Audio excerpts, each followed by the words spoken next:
This conference will now be recorded. Welcome back to Live Talk with Dr. B. Hill. Today we are going to have some continued guests and, as always, interesting conversations. So, Dr. B? I know you're And there. hello, everybody. I'm sorry, I'm just trying to get somebody online here.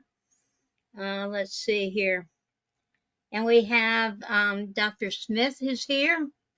We have Travis here. We have Josh here. Samantha's having a little problems getting on with her internet.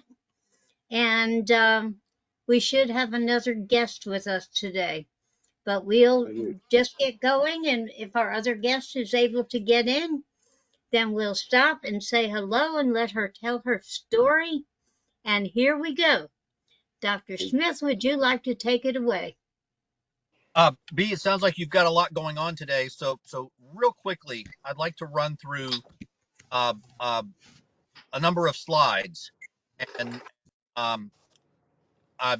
as always, I'm interested in the reaction from Josh and Travis and hopefully Sam. But from when I put these slides together, I always try to think of what is Josh's reaction going to be, what is Travis's reaction going to be, at least in the manner in which I perceive these gentlemen, and my guess is what we're going to hear from Josh is there is nothing new here. I am not surprised. These are the ways of man. And what I'm going to hear from Travis here is I am going to work as hard and as long as necessary to try to get the wheels back on the bus and to try and fix what has been done wrong. So I'm going to try and run through these pretty quickly, and in about a minute and a half, just tell a quick little story here. So Chrissy, let's go. Let's start with let's play the Dr. Sportelli. Let's play the Dr. Sportelli video, and then after that, we're going to run through the slides. All right. And I apologize if I caught you off guard. Yes, I'm so sorry. So you guys remember the Dr. Sportelli video from yesterday? Basically, he says you can't get hurt by opioid withdrawal. Opioid withdrawal won't kill you. And what I want to do here in the next minute and a half is lay out the carnage that's the result of that way of thinking. And Chrissy, if we aren't able to do that, that's okay. We'll move on. Hold on. I'm sorry. I threw me off. I'm trying. Give me 1 second. There's no worries whatsoever. But again, what I want to show here is, let's call it the consequences. Let's call it the consequences. Okay, these guys are out there telling everybody that opioid withdrawal is not dangerous and it won't kill you. Okay, well, we believe otherwise. We believe the science is telling us otherwise. What are the consequences of people believing that opioid withdrawal is not dangerous?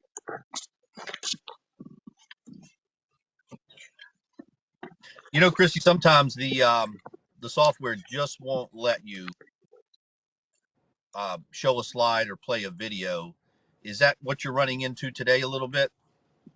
Just a little bit. If you will just hang with me a minute, I am trying. Okay.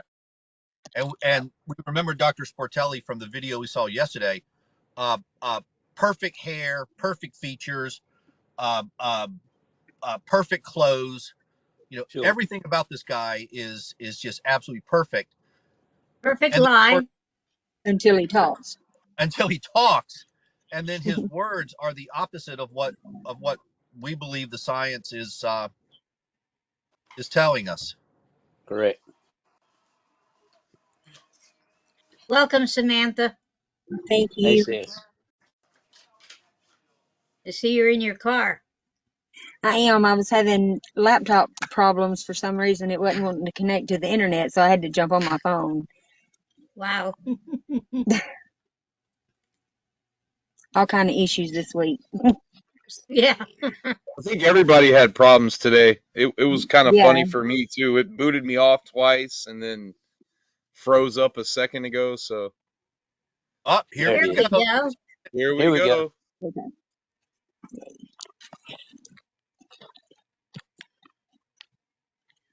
An important thing to say is that unlike alcohol dependence or unlike benzodiazepine dependence, sedative dependence, opioid withdrawal is not life-threatening in and of itself. So you can withdraw from opiates and just be really miserable and you'll get through it. So the important thing is the withdrawal is not life-threatening. Now there's this old saying in medical school when you're learning about withdrawal and detox is opiate withdrawal feels like you're going to die, but you're not. All right, Chrissy. So now let's jump ahead to the catecholamine slide number 1. All right. So basically, this guy is saying opioid withdrawal is uncomfortable, but it won't kill you. It's not dangerous. Okay. And all right, now let's jump to the catecholamine slide, the slide that shows Travis's blood work. Oh, It's there. You got it. yeah, All right. yeah. So Hold on. I'm getting it. we didn't believe what Dr. Sportelli said. We didn't believe it. I didn't believe it. So we went through the process of doing a clinical trial to basically prove that statement as incorrect, as wrong. Travis was one of the volunteers on that clinical trial, and we had a number of people who allowed themselves to go into opioid withdrawal. We drew their blood, and what we found was that the level of adrenalines, the level of catecholamines were incompatible with life. Um, uh, just horrendously high levels that would kill a human being. And so here we have Dr. Sportelli representing the psychiatric world. Yet when we tested his hypothesis is opioid withdrawal won't kill you. But when we drew blood on 15 people that were in opioid withdrawal, we saw levels of adrenaline, catecholamines, that would kill you. So, Chris, Right. let's jump to the next slide. So, if you've got people with elevated, this would be the Dr. Lou slide. If you've got people with elevated catecholamines, okay, people with deadly levels of adrenaline in their blood, what are the consequences of that? And as we saw with the Dr. Lou study, elevated levels of catecholamines will kill you in a matter of hours, not days, not weeks, not months, hours, Right. hours. That's the Dr. Lou study where he used epinephrine and norepinephrine or the combination of both. And these rats died in hours.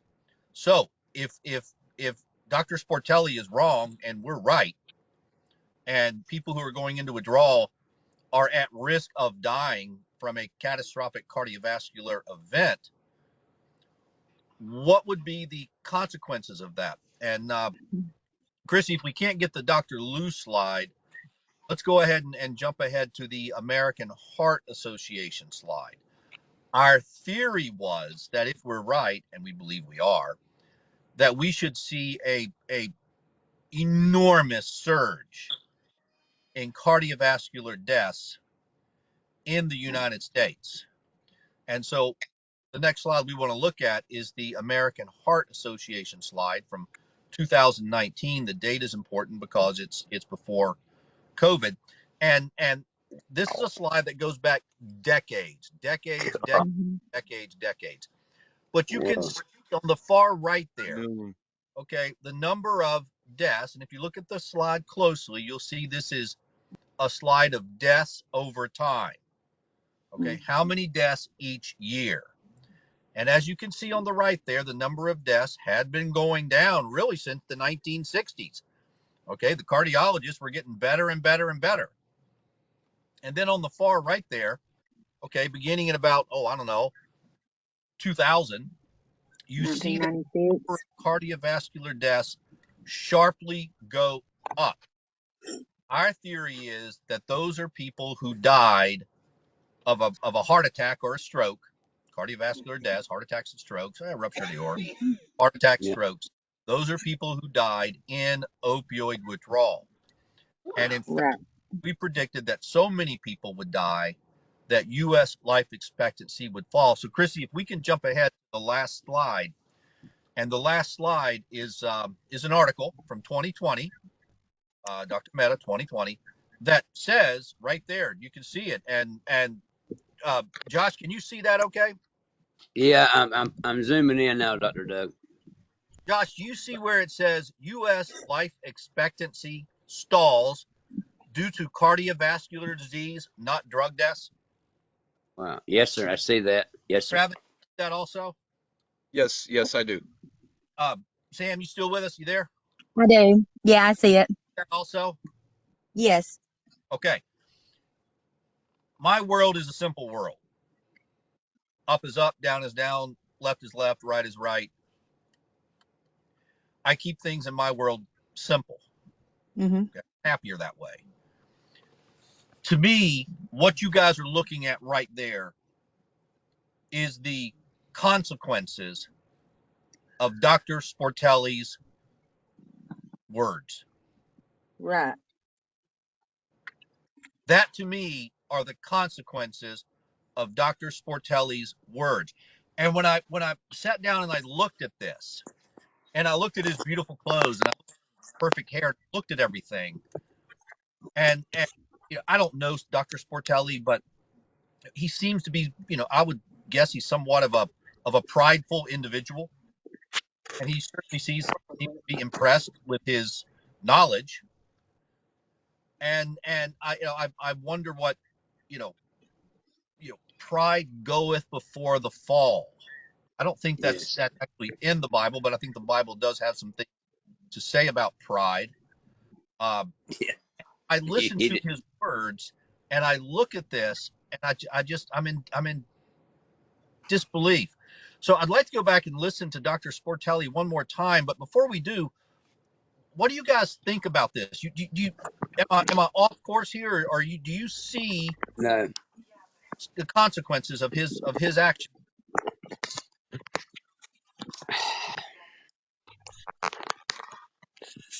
I mean, I see Me. the consequences. Yeah. Yeah. Let me zoom in on Dr. Oh, perfect here. Oh, yeah. Here's Yeah, my thing with that, Dr. I can Smith. dress the dog up too. I got a dog I dress up. It's it's almost like this is how I feel about this. So he's saying that opioid opioid withdrawal is not dangerous. You feel like you're going to die, but you're not going to die. You'll be okay. My question is to him, have you ever been in opioid withdrawal? Have you Right. ever Correct. seen someone in opioid withdrawal, in full-blown opioid withdrawal, not just like the beginning stages of being sick? I mean, full-blown, completely 100% sick. Josh, you know what I'm talking about, right? Like, Yes. Yeah. there's different Absolutely. stages, and Samantha, you do as well. Like, there's different Yes. Absolutely. stages of the sickness. When you first start getting sick, it's about 4 or 5 hours before you've ever taken anything. You start getting, Mm-hmm. your stomach starts feeling real weird, your nose starts Yep. Mm-hmm. running, your eyes water, like you just feel, Yep. you start feeling it coming on. You know what I'm talking about, Josh. Yes. Yep. Samantha, Absolutely. you do too. It 100%. starts with your stomach. And then as you go along, if you were to keep going, it wouldn't even take a full entire day before you would hit full-blown sick Oh mode. yeah. I Sure. don't agree with what he's saying. The methylation, No. I feel like people will die from a heart attack or a stroke during withdrawal.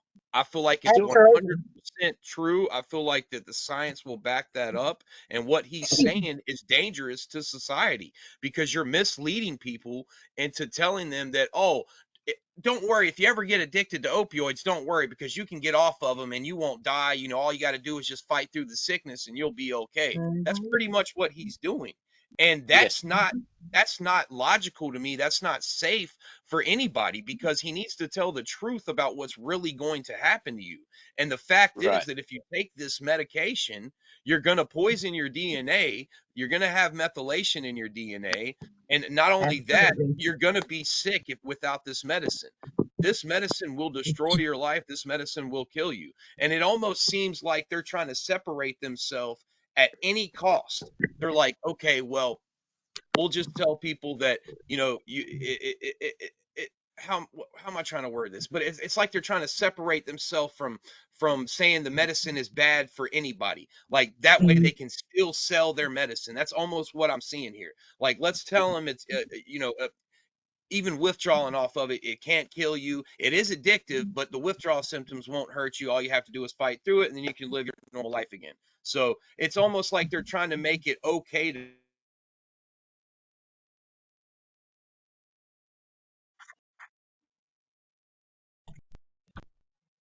He froze up, bless his heart. We lost him. Yeah, but I'm with him that he I don't think he has all the facts. He's not. Josh, I'll They're take going it off. further. They're going off assumptions, Dr. Smith. They're going off. They're going off of. They're going off. They They have can't. trust, They can't have all the science. There's no way. they have trusted their opinion more than the science. Correct. They have trusted their opinion more than the science. That to me sounds like a form of arrogance.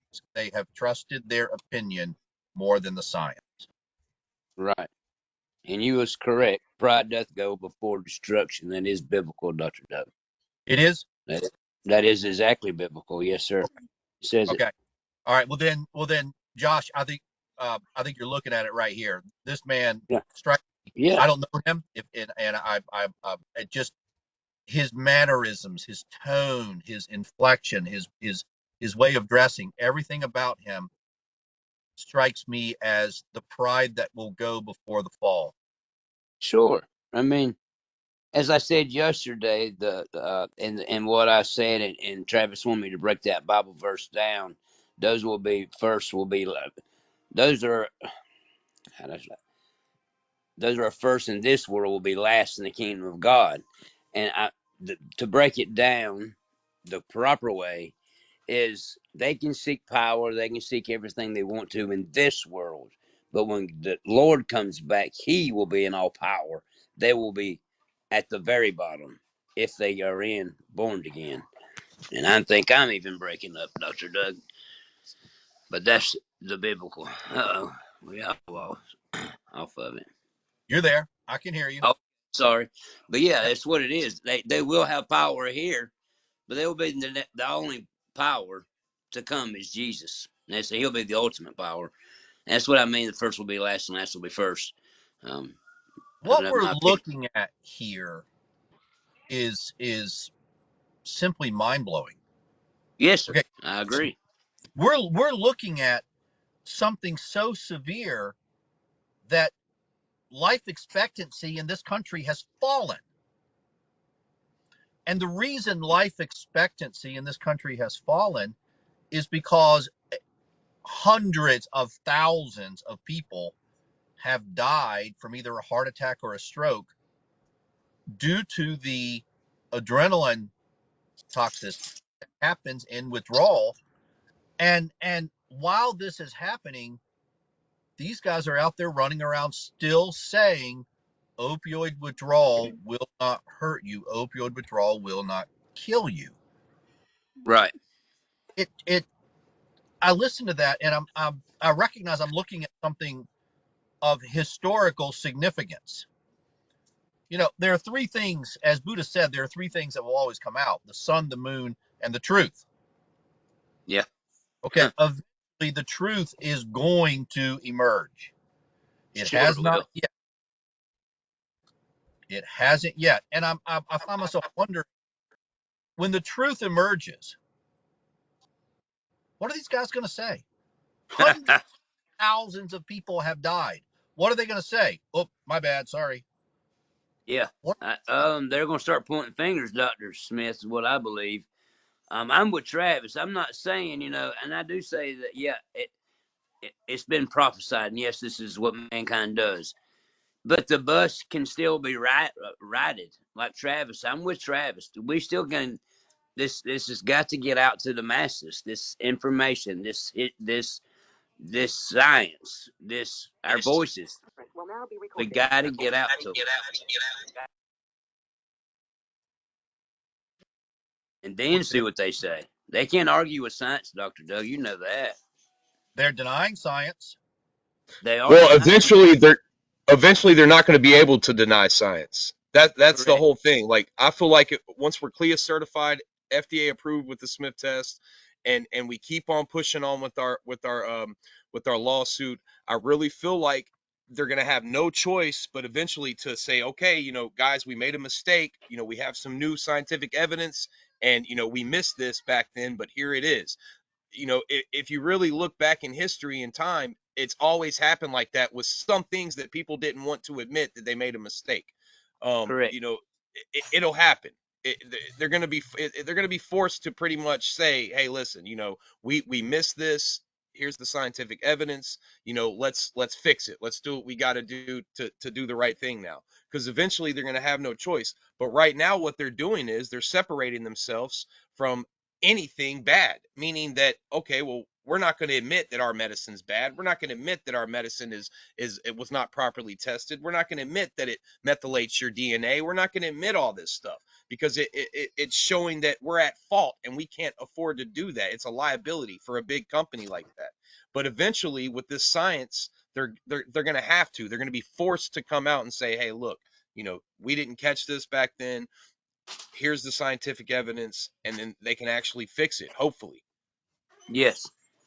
Travis, what about the families who there are hundreds of thousands of families who they had a loved one die from a heart attack or a stroke, and now they're going to be wondering if that heart attack or a stroke was one that was easily preventable by the proper diagnosis and the proper treatment, and if their loved one died from an inaccurate diagnosis. That's something that many families are going to be living with the rest of their lives. Sure.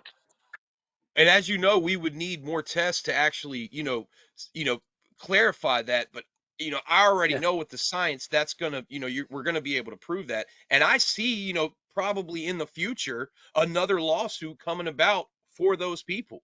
Like, I'm not Yes. saying I don't, but because we are it, like we've all talked about, once we can prove this science to the world, we're the forefront, we're the start of everything for everyone, because this will give everybody kind of like a stepping stone to go off of to say, hey, look, they proved that this medicine did this to your DNA. They proved about the methylation. They proved about the adrenaline, everything. So, I want to make sure that my husband or wife or loved one didn't die when he was in withdrawal and didn't die of a heart attack or stroke. And I'm sure somewhere down the line, once we accomplish what we're trying to do and we prove what we're trying to prove, that's going to be another lawsuit in the future for those people that think that their loved ones died of a methylation heart attack or whatever you would want to call it. I don't think there's a scientific word for that yet, but that's what I would call it, because it's a methylated induced heart attack or stroke, because Along those lines, we promised yesterday that we would show the Dell study. Is Sam still with us? No. No, her internet went down. I think she Okay. got booted off too. Okay. All right. But we did promise yesterday that we're going to show the Dell study. And we're Yeah. down Do to it. here. So Chrissy, when you get a chance, if you could pull the Dell study up, and again, guys, we're talking about consequences. Okay, we're talking about consequences. I believe that because the psychiatrist misinterpreted the moment where people began to have to take opioids in order to not be sick, they saw the moment and they misinterpreted that, and they believed that people were just taking opioids to get high, not that they were taking opioids to treat the dysfunction in the nervous system.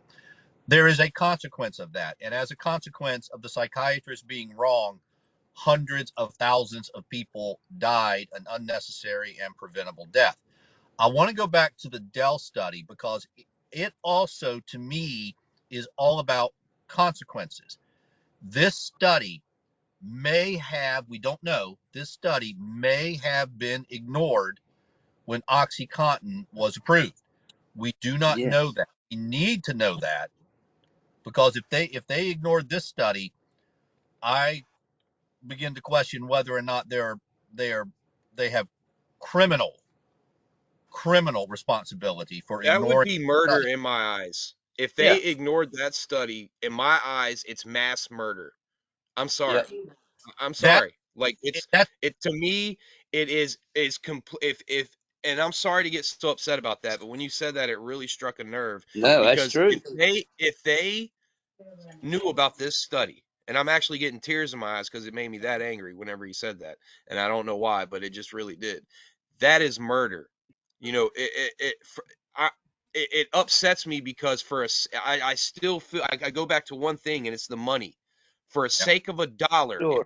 if they knew about this study and they did it anyways for the money, I'm not saying I lost my faith in humanity, but man, that bothers me a lot. That bothers me a lot. I That's would go not so right. far as to say Josh's view of humanity just got reinforced. Yeah. Correct, sir. Uh, All right, so before we run out of time here, let me just zero in on what I think is the most important thing that somehow got missed in the approval of OxyContin. And It's crazy. Chris, if you'll scroll down just a little bit to the quote that's on the bottom of that image.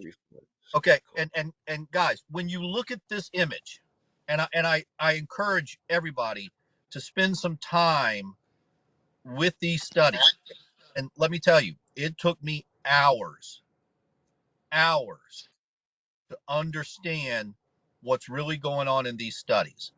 I have a Okay. question, Dr. Smith. When they Yes. say during naloxone prescriptated morphine withdrawal in rats, They is gave them that they gave them what? Narcan. Narcan. Okay, that's what I was wondering. That's what I thought it was. So I was just Oh, making sure. okay. Stop and think about it. You're doing research. You're in a hurry. You don't want to wait 3 or 4 days for the rat to go into a withdrawal because you took away the morphine. You just hook them up and give them a little squirt of Narcan and do your thing. Yep, Yep. because that makes them automatically go into withdrawal, right? Now, But now we can debate whether that's identical to the withdrawal that somebody experiences when they stop taking their medicine, but for the purpose of this study, let's say it does. Yes. would that be the same thing as how, I hope I'm saying this right? Correct. I know you're going to have to correct me on that. It's called a precipitated withdrawal. How do I say it? Precipitated. What is it? Precipitated. Precipitated. There it is. Is that the same thing as a precipitated withdrawal? No, and I cannot explain a precipitated withdrawal to save my life. I can't get my head around the science around it. I cannot understand why it occurs. I that one really I find the current explanation to be insufficient.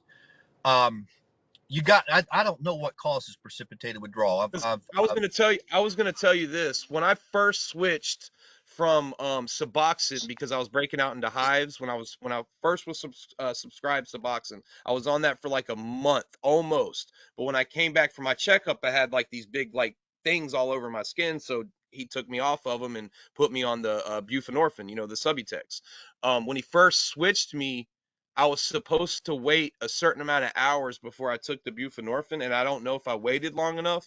And I think I went into a precipitated withdrawal. But that was years ago. But I don't know. But I mean, I immediately went into like some kind of withdrawal. It was bad.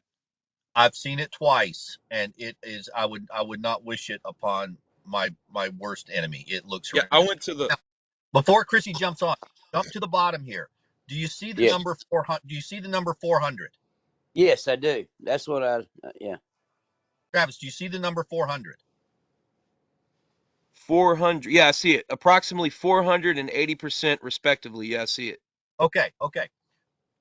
That's all you need to know about this study is the number 400. When they put the rats into withdrawal, the little tiny nerve that goes into the adrenal gland, okay, the sympathetic nerve, the one that the one that controls the organ, the little tiny nerve went haywire by 400%. Right. That's all you need to know. The nerve went haywire. Okay, this And is the this nerve. is the Dell study. They had the adrenaline gland still intact in these mice, right? Right. And when they put the mouse in withdrawal, that nerve going to the adrenal gland went haywire. 400% is haywire. Yeah. That Yeah. right should have prevented the approval of OxyContin, because Yes, it should have. that is a major, big time dysfunction in the body. And that was the point I wanted to make. And you just Wow. proved exactly what I was fearing, and Yeah, that shows it right absolutely. there. They knew about it. There's no way around it. I'm sorry, they knew about it, Yep. and they still did it for the sake of $1, and that breaks my heart. It It does breaks mine my too, brother. heart, because all these people that are dying sick and homeless over this medication, and it didn't have to happen. It was a preventable crisis. It was a preventable pandemic, and they allowed to happen for the sake of money. And that's my feeling about this. That's right, Travis. I failed to mention that the year was 1990. My apologies.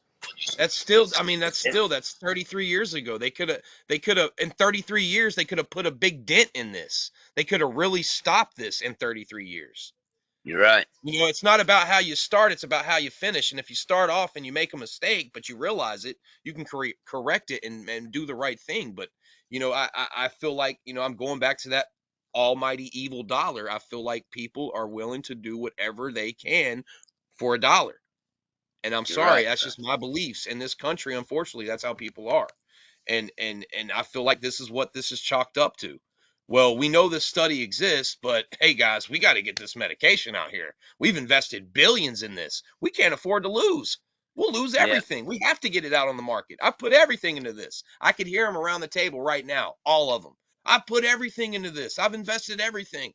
We have to get it approved, whatever it takes. Like, I mean, I'm telling you, I know how business people work, and unfortunately, you know, You're that I right. could just see these people sitting around a table, just, hey, whatever it takes, because we're all in, all of us. We've invested everything into this.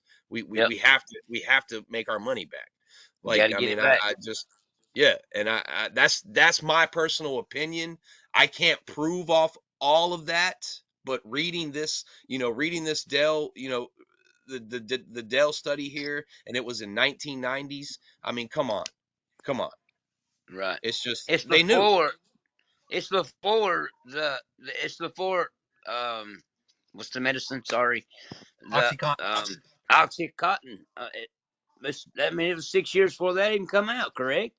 Didn't it come out in right? '96? Which Well, means that's it was 1990. I mean, I'm not a rocket scientist, but I can read and And add. I remember in high school, I was never on opioids in high school, but I No. remember all the people that their parents were dying to OxyContin, Yep. and all the kids that disappeared out of my school because they became addicted, and they called it redneck heroin, is what they called it when I was growing Yep. up. And I Yep. graduated in 2005, and they used to call it redneck heroin. And they had these big purple 80 milligram Oxycontins. You remember those, Josh?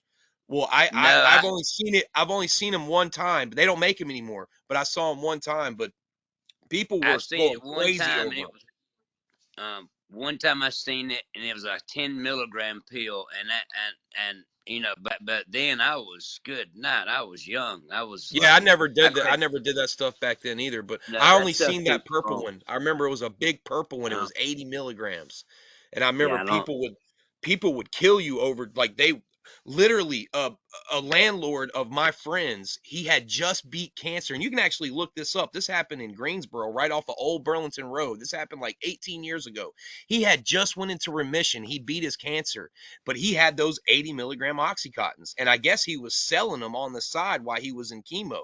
And a guy called him and wanted some medication. He's like, look, man, I'm in remission. They're not going to write me any more prescriptions. I'm not selling anymore. I'm keeping the rest for myself.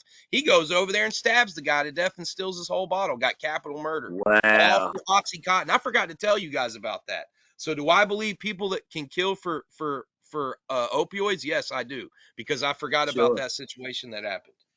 But he Yeah. was a bad guy. They said that he was the guy that killed the landlord. They said he was like crazy anyways. But I mean, he wanted those pills, and he killed for them. He literally went to prison for the rest of his life. He got capital murder, so I'm not sure if he got death penalty or what. But I mean, I didn't keep up with it because I was only like 18 or 17 at the time. But You know, I forgot about that I story. That remember was so that long when that ago. happened, but that was out of my. I wasn't affiliated or didn't know anything about it. I know people I know of, and I know about people that took them or got sick or whatever.